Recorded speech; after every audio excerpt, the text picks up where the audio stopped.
For an 18-year-old, I go from being sitting in classrooms in May, graduating high school, to being a multimillionaire a month later, in It's June. insane. From when we were kids, I mean, I was thinking about these as I was preparing for this, that we dealt with this on like a high level. All of a sudden we were in this, like, for me, it was like, holy shit, now we're in this room and this shit is real. It's not like I had that moment. We were sitting in that room at Reebok and Paul Fireman was very smart. He said to you, you know, I know you're going to go see Nike and Adidas, but I'm going to offer you $10 million today if you don't go see them and shake my hand. Right. He wrote you a $10 million check in that room and you turned it down.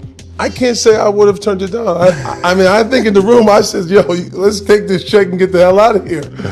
But you turned it down. What was that thinking? Do you remember what you were thinking and why you did it? Right. I mean, I remember, first of all, it was one of the longest damn tables I ever seen in my life. Longest table, boardroom table It was one of the longest boardroom tables I ever seen in my life. And I had no idea what he was doing at the other end of the table. I just seen him writing. Yeah.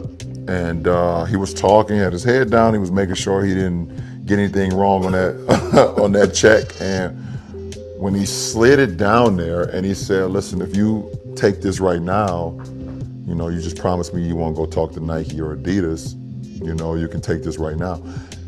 And I was lost for words at the beginning. I mean, shit, I flew in from Akron, Ohio, from Spring Hill, like, from the projects. I mean, our rent is like $17 a month. Exactly. And now I'm looking at a $10 million check.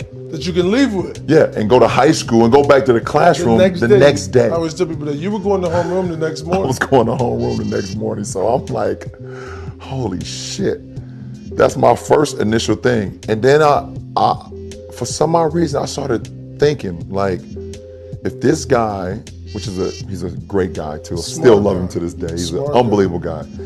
But if he's willing to give me a $10 million check right now, what is it to say that Nike or Adidas is not willing to give me 20 or 30, you know, up front, you know, or to say that maybe the upfront money is not even the biggest thing, you know, maybe let's start thinking about the back end, you know, and, you know, I've always, you know, and that comes from, you know, my uncles as well, just, you know, never put all your eggs in one basket, you know, and give it an opportunity, give people an opportunity to say what they got, to pitch themselves. And, you know, we always say, listen, we're gonna hear all three companies. We wanna hear all three companies, what they have to say, you know, what's their plan, and I still can't believe I left it.